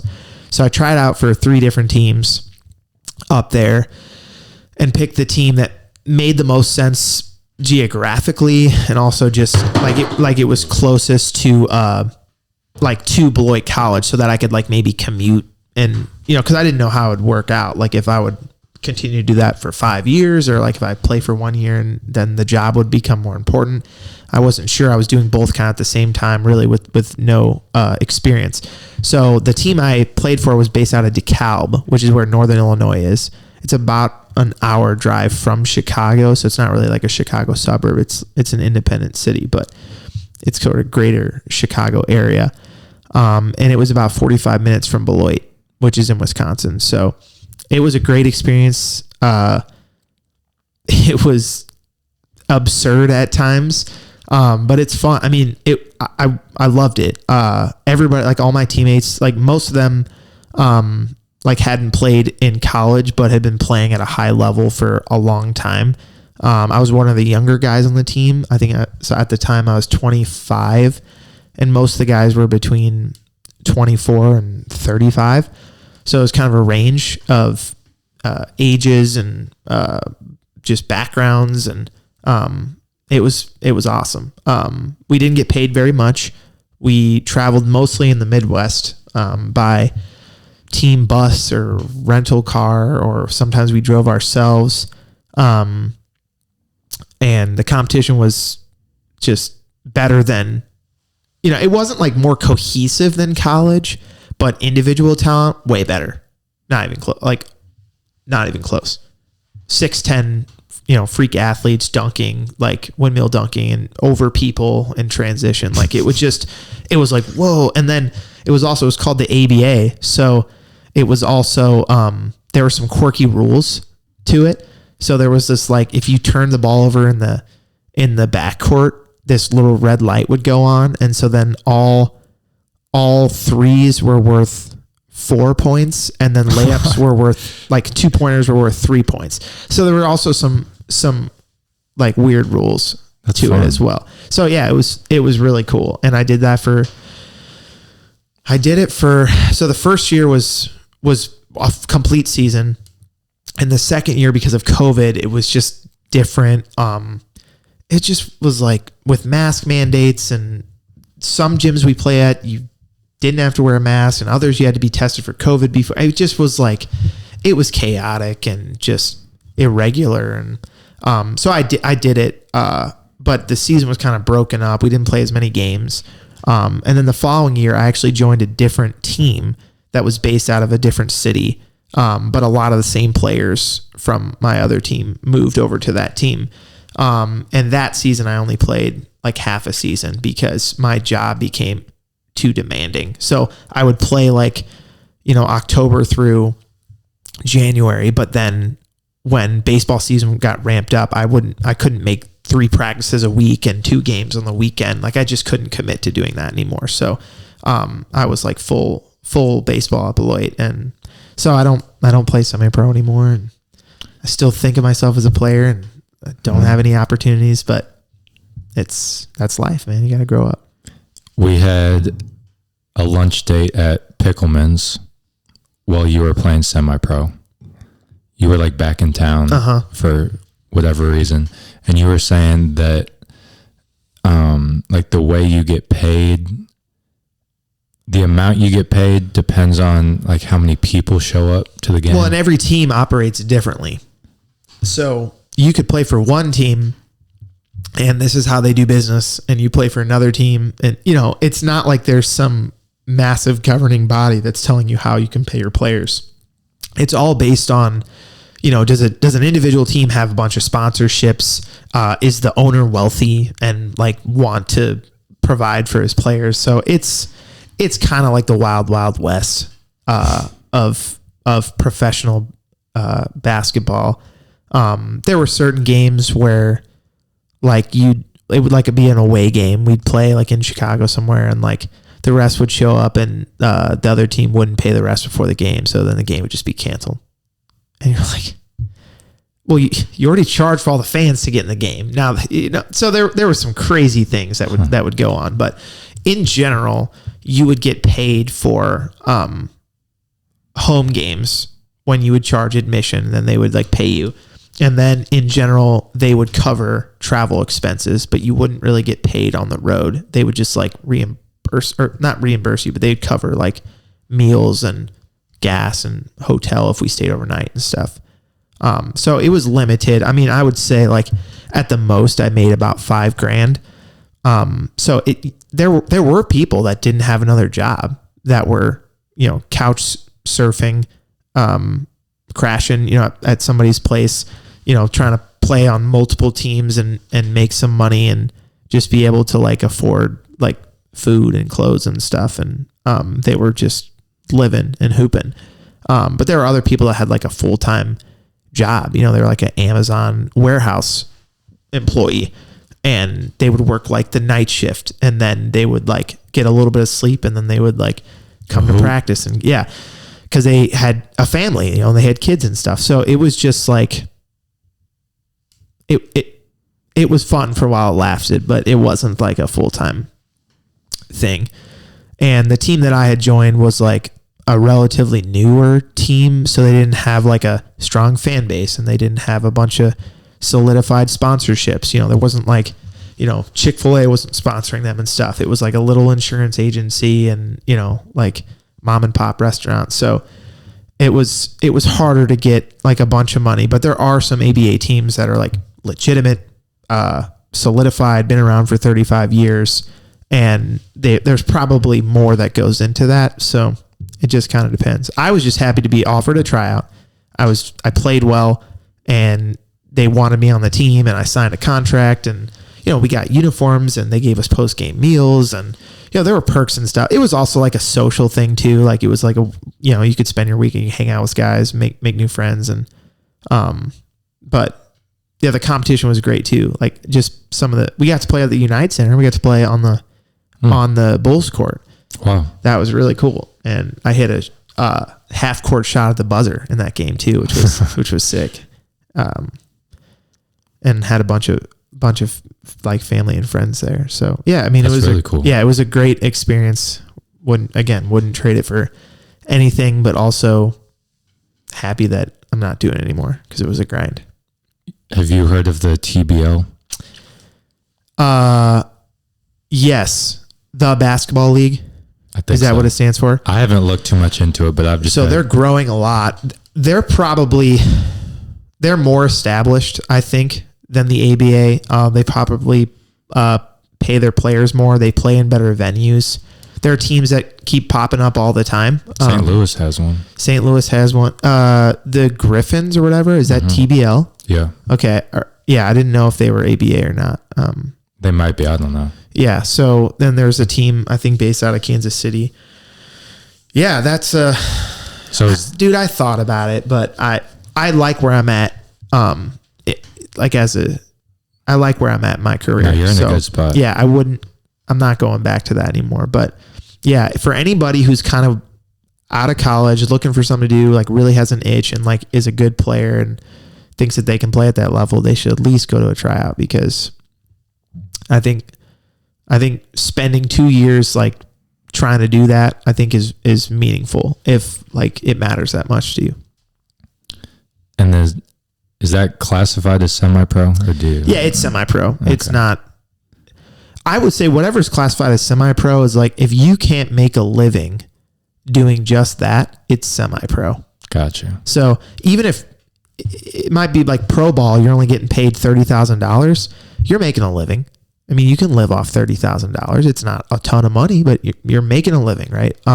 If it's semi-pro, like, or even independent league or something, it's usually like because you have to have another job on top of that, like if you want to make a living. So they call it professional because like you're getting paid.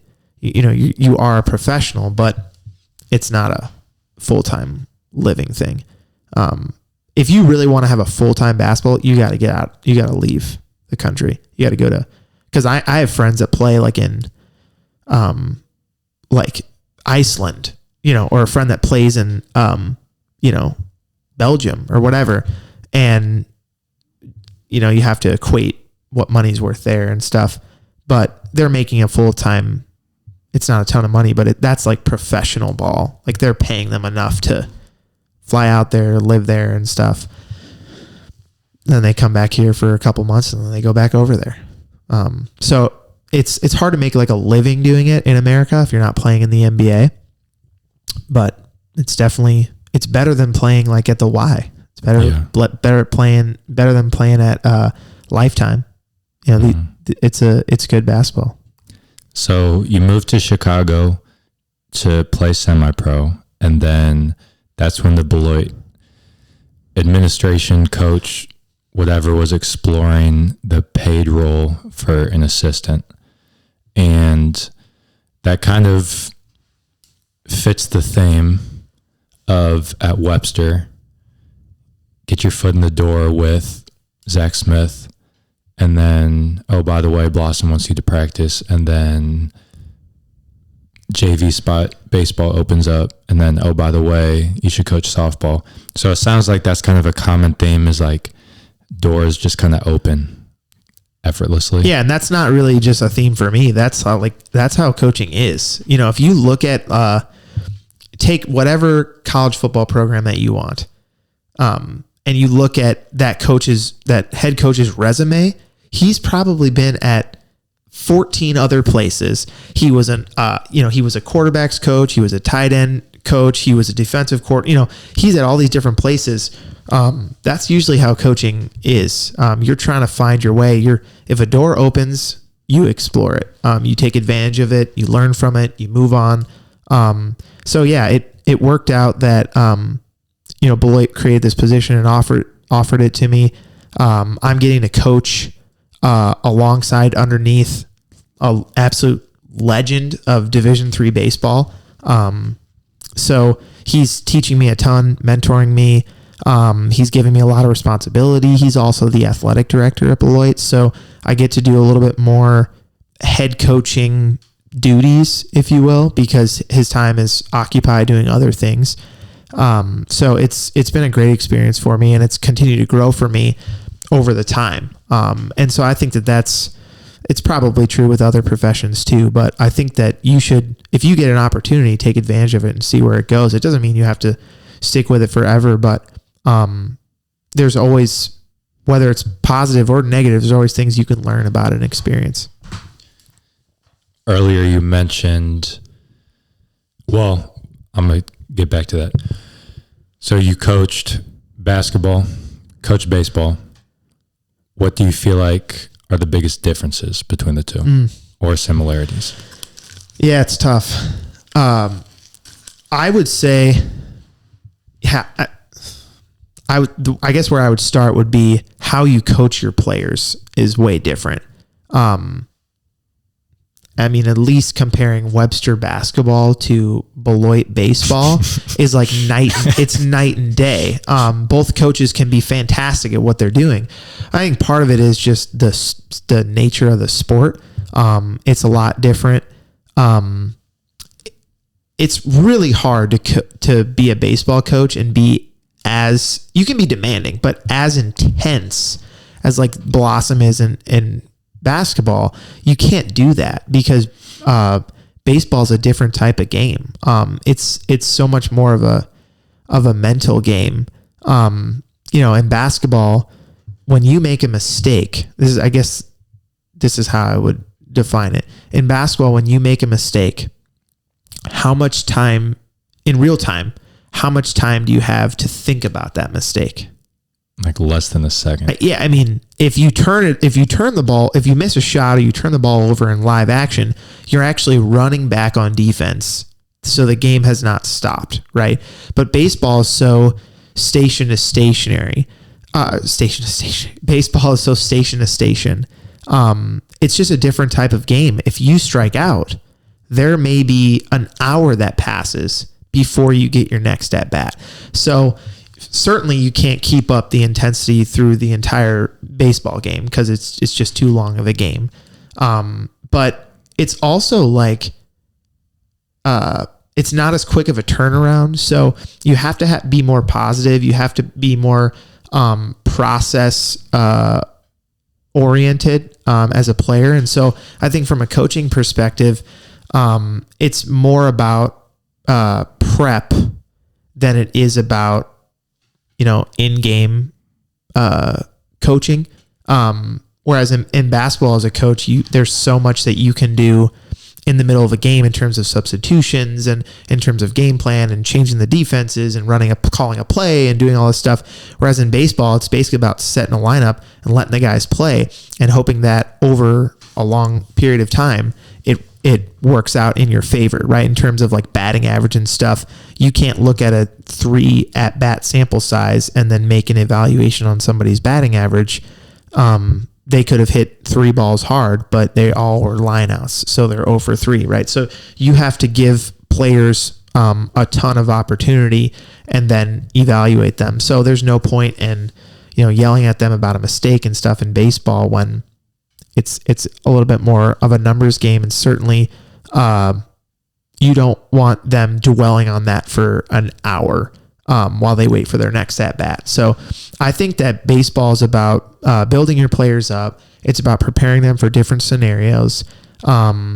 It's kind of picking and choosing when to kind of rally your team in the middle of a game and say, we got to get going here, or like we need to really focus on this.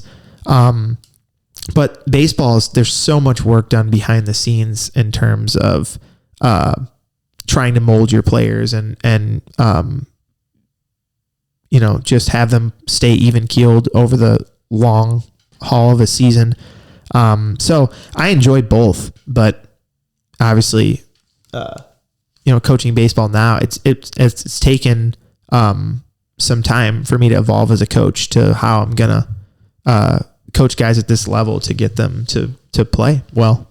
And how do you think your coaching style has evolved?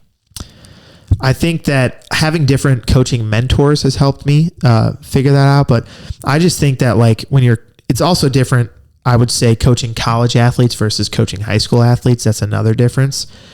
But everybody that has picked Beloit College, we recruited. Right? Yeah. Whereas in high school, they live in the district. Yeah, who's in the district, and then if they're not doing what you want, you can. I guess you're not as invested because you're you're trying out or whatever, but you're just not good enough. But in college, everybody you recruited, so when they go through those difficulties and through those struggles, you feel like you're more invested in that player. So that's definitely a difference. But I think I've just continued to evolve in terms of how do I coach players with different personalities and how they handle things differently. That's really important, especially a baseball team is massive. What the high school, so varsity at Webster is 15 guys. Yeah. Baseball at Beloit is 45 guys. So it's 3 times that size, all different positions, all different ages, right? You got pitchers, you got catchers, you got outfielders, you got goofy dudes, you got nerds, you got just guys that are straight-laced. It's just a lot of different personalities. So, we have to shape how we send messages to our team and try to be consistent so that they understand what the coaches are expecting from them.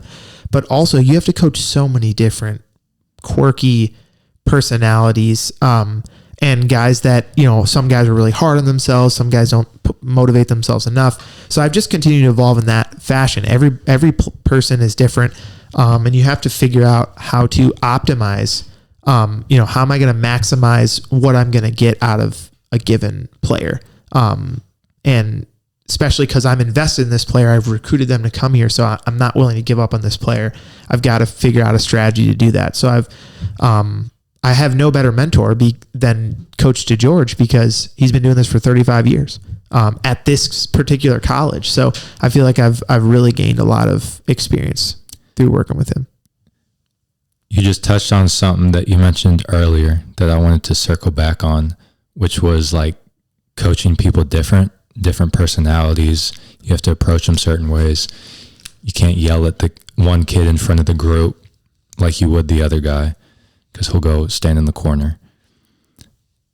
As a player, I felt, and the players I talk to now, it's a common thing among players to feel like a certain player is getting favoritism maybe, or getting coached differently. Right. And they're oh, it's not fair. He's not in the gap and doesn't go rebound more than I do, but then I get yelled at more and stuff like that. And this conversation and having coached myself, it makes me understand the full picture, which is because you can't coach everyone the same way. Right. And so do you think that's a fair way to view it, that as coaches, we have to coach personalities differently. So then it's easy for players to feel like there's favoritism. Yeah. I mean, I think it's just natural. Like, you're always going to have players that you like a lot, as a coach. And then there's going to be some players that there's some part of their personality just rubs you the wrong way. But I think that if you can get this message across to your team, which is, especially on a big team, right, of 45 guys, that most people are going to be unhappy with their playing time. Because honestly, most issues stem from I'm not playing and I'm blaming the coach. Like, even if you were getting yelled at all the time, if you're starting, you're feeling pretty good about where you are, on the team. And if you're not playing very much, oftentimes you feel like you're not happy with your role on the team.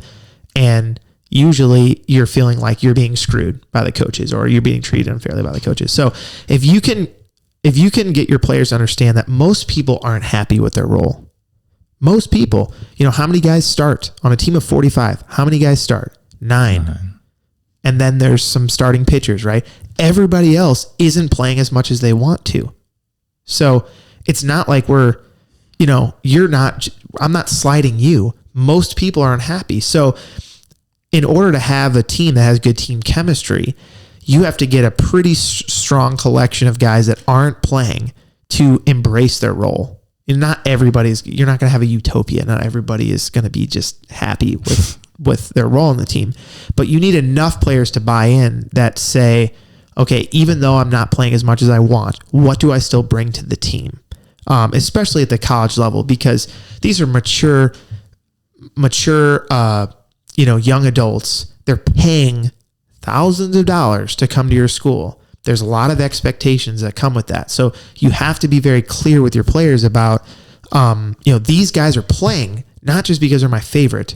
They have clearly demonstrated that they belong in the game because they've outperformed everybody else. You have to be able to communicate that. And you have to be honest as a coach. If a really good player isn't playing well, when do you make the decision to put in another player? If you're just being unreasonable and illogical about your substitutions or about who's in the game based on preference, your players are going to recognize that. So you do have to have a level of transparency, some level of transparency with your players. But I think the biggest thing is can you get buy-in from players that are unhappy with their role and say, can you embrace this? And you almost have to coach those players harder than you coach the players that are in the game, at least at the college level on a baseball team. Because if you have 35 unhappy players on your team is not going to do well, because there's going to be all these issues in the locker room. There's going to be all these issues at practice. You're just going to be working against the grain constantly. So, you win games because of the players that are on the field, but special teams win because they have really good team chemistry. So I don't know if that exactly answers your question, but as a player, if you're ever feeling slighted, or you're ever feeling like I'm getting treated unfairly, if somebody is coaching you, even if it's unfair, if someone is coaching you, it's good to keep in mind that they care about you. Because the worst thing that can happen is you stop getting coached because they have given up on you. And they're just like, I'm not even going to waste my breath on this kid because he's not good enough, or he's never going to, So if they're coaching you, it's good to remember that even though you feel like it's unfair, they want what's best for you. They're trying to get it out of you in some way. So, with guys on our team that aren't playing as much, they're not just castaways. We're continuing to develop them at the same time as, the guys in the game are trying to win games on the field. These guys are still trying to develop, but they also have to embrace a role on the team that, maybe they weren't happy about beforehand, but they are like, I can bring this to the team. I can be a leader. I can be an energy guy in practice. I can be a, specialty sort of, maybe I'm not good enough to hit or field, but I could be a pinch runner, right? Or something like that. They've got to bring a role to the team. And I think if you, as a player that feels like you're being slighted, you just have to kind of change your outlook a little bit. But I think that honestly, that's on the coach to like communicate that stuff, with their players, and it's all about relationships, really. I wonder how that works so if you're on a baseball team and you feel like you're not getting enough, or like you're not getting the playing time that you want, compared to basketball, not getting the playing time you want. So I feel like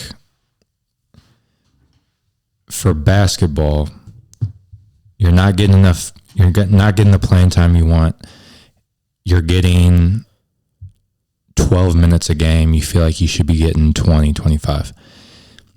In those 12 minutes, you're getting a lot of metabolic damage. So you're like sweating, you're out of breath, the blood's flowing, you're kind of feeling good, like you got the sweat going.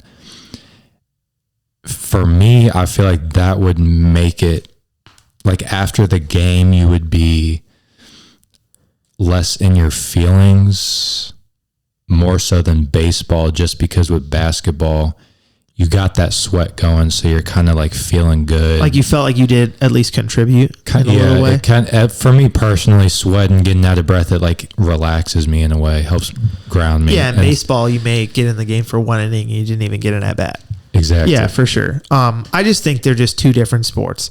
I will say that baseball and basketball have some similarity. All sports are connected in some way or another, but they're really two different sports. It's part of the reason why I couldn't like give one up, is because I loved both for what they were. And what I loved about basketball was like, it was fast paced. It was high energy. There was a lot of action going on. And I just loved that about it. Whereas in baseball, it's not like that. I mean, it is a slow moving, at times a crawl moving game. It's a thoughtful game. It's a reflective game. There's nuance to it. There's something in every single baseball game that you have never seen before. And you've been like, Coach Dave he's coached 35 years of baseball at the college level, and there'll be something he's like, I've never seen that before. There's just so much variance that can happen in the game.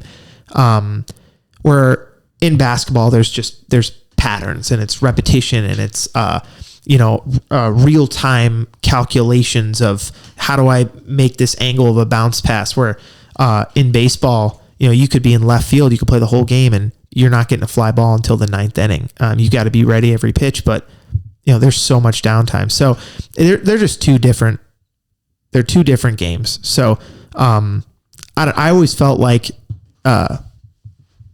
happy with my contributions in basketball, even though they were minimal. But I didn't experience much of that in baseball. Like when I got to Beloit, I started in baseball for 4 years. So there wasn't like a time period where I was like behind another player and frustrated about my playing time and stuff. And in basketball, I started for 3. So I think I've just been fortunate on that end. But again, I just try to have, like, as a coach, I try to have compassion for like players that are still giving it their all, but aren't happy with their role. And so it's all about relationships. If you can communicate with your players why they're not playing, and they can trust that like you're still working to develop them, then at least they're going to have a better, experience during that time where they're not playing as much as they want to. And that's the reality of being on a good team. Like if you want to, we talk this about our recruits all the time. Like if you want to come play baseball at Beloit, the likelihood that you're going to come in here and start as a freshman is low because we got a really good team. We got all these really good players out there. So there is going to be a time period of growth and development and learning from older players and waiting your turn and all that stuff. That's part of being on a good team. If our team was terrible, we'd have freshmen come in and start every year, and then everybody would transfer, and everybody who comes in plays, and like that's not a good situation to be in. So I think that you have to understand that like when you're going through that time period of not playing, it's a learning process, and not just a depressing part of the experience. That's super difficult. I feel like the like marathon of it, waiting your time, or just letting, even just in the course of a full season, whether it's basketball or baseball, like just letting things play out, because it's super easy to get caught up in the moment. Or to your point about recruiting, like you're probably not going to play right away as a freshman. I feel like it's just human nature, especially now with the phones in our pockets. In the transfer portal. And exactly. We want everything now. Do you find that's part of the challenge? It's challenging. Recruiting? It's a challenge for sure. But I think you just have to be honest about what your program's like. People have to want to play for you regardless of the situation. But I just think that with the way that the transfer portal is moving and social media and it has created more of a in the moment type of thing where I'm not willing to dig in and work for something that's difficult. But we just try to tell our players that, like, if there's something that you want badly enough, you have to be willing to work for it. So if you're not playing as much as you want to, just stay with the process, stay with the grind.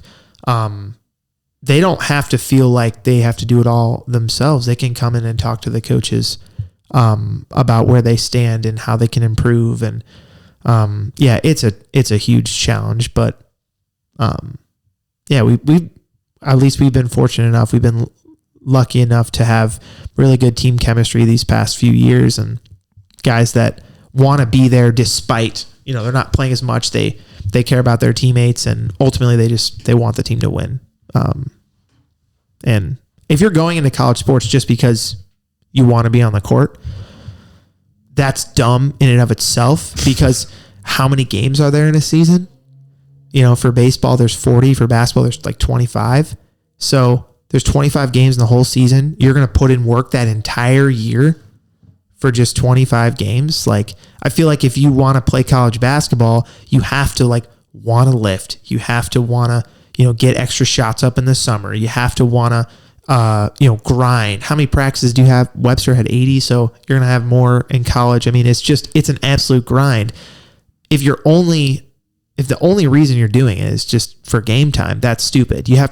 I think you should buy into all the other things that make your college basketball or college baseball experience great, and focus on all the other positives along the way. And when you get your moment in a game, man, do not miss it. You get your moment and enjoy it, and play as hard as you can.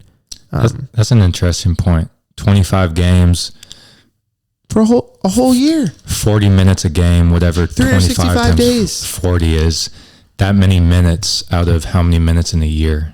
Yeah. That's crazy. I didn't think about it like that. So, I mean, everybody wants to play, and you shouldn't not want to play. You should want to play, but it shouldn't be the only thing that you're concerned about. I mean, because most people would look, when you are my age, you're going to look back on your college experience, and there's a few games I remember and stuff. But I remember the bus rides, the hotels. And it's the friendships that you made. I have all these teammates now that everything is in front of us.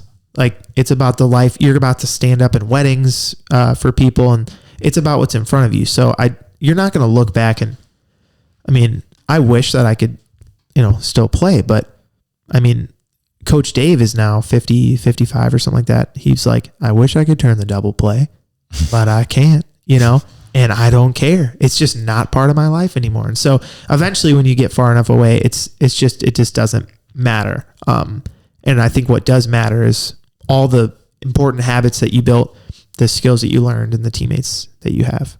Any chance we can take a break for a minor break? For sure. Can you pause it or something? Yeah. Actually, matter of fact, let's do this. So we were going to just touch on sports specialization. Okay. 10, 12 minutes, whatever it is. Okay. And then we can wrap it up. All good. Sweet. So in society today, okay, there's a huge push to have kids play one sport. Yeah. At a very early age. Having you on the podcast, someone that played 2 sports their whole career, 3 sports, including soccer. How do you feel about the push that society is making, and just in general, like what benefits do you feel like you gain from playing multiple sports? A ton of benefits. I would encourage kids at a young age to play as many sports as they can, just to help, cross train, develop different skills.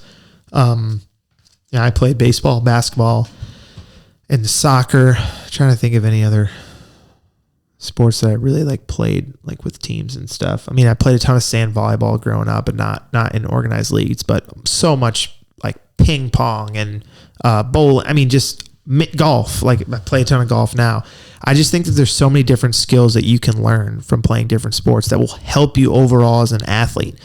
We were talking about this on the pilot, but I think what's happening today is this pressure, and I mean it's coming from the clubs, but more than anything, I think it's just pressure from society, your neighbor, right? Your the buddies that you're with and their families, to hyper specialize in sports. And I just think that that's bad. I think that it could potentially lead to burnout. I think that you can enhance your overall athletic ability by playing other sports, just in terms of different agility and lateral movements and balance and the way that you think about the game and the way that you are a teammate.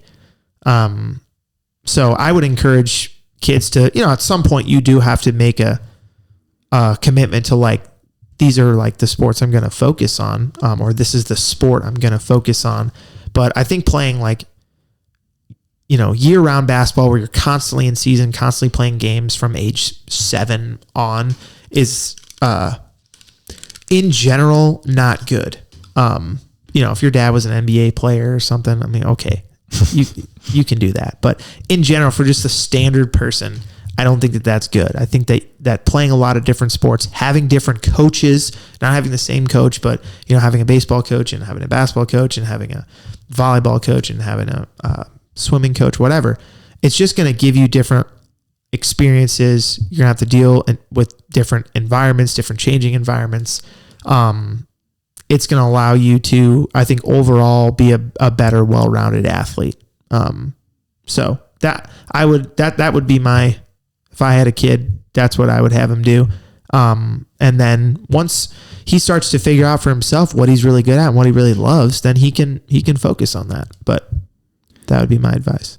I also think socially being around different teammates and different cultures helps as a person. Do you know what the 42 Analytics Conference is? No. Never heard of it. It's a conference they have every year. Daryl Morey started it, actually. Shout out to the Philadelphia 76ers. He just signed a contract, didn't he? Contract extension. He did, that's right. Through 27, 28 or something. So he holds this conference every year. They're on year 15 or something. Sit down with a bunch of smart people, talk about a bunch of different sports topics and analytics and stuff like that.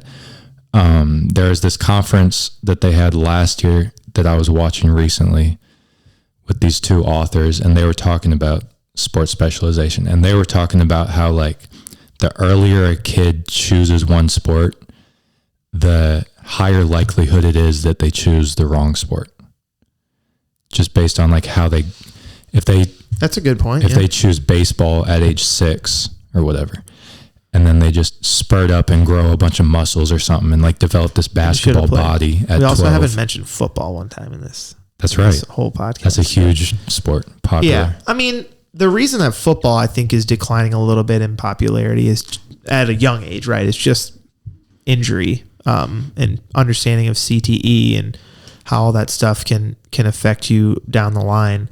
Although I would argue that there are a lot of benefits to playing football, and just being tough. Yes. So, yeah, I mean, that would be, I guess, not to throw football under the bus, but that would be the one sport I probably would be a little hesitant about my kid playing, especially at a young age. But yeah, I just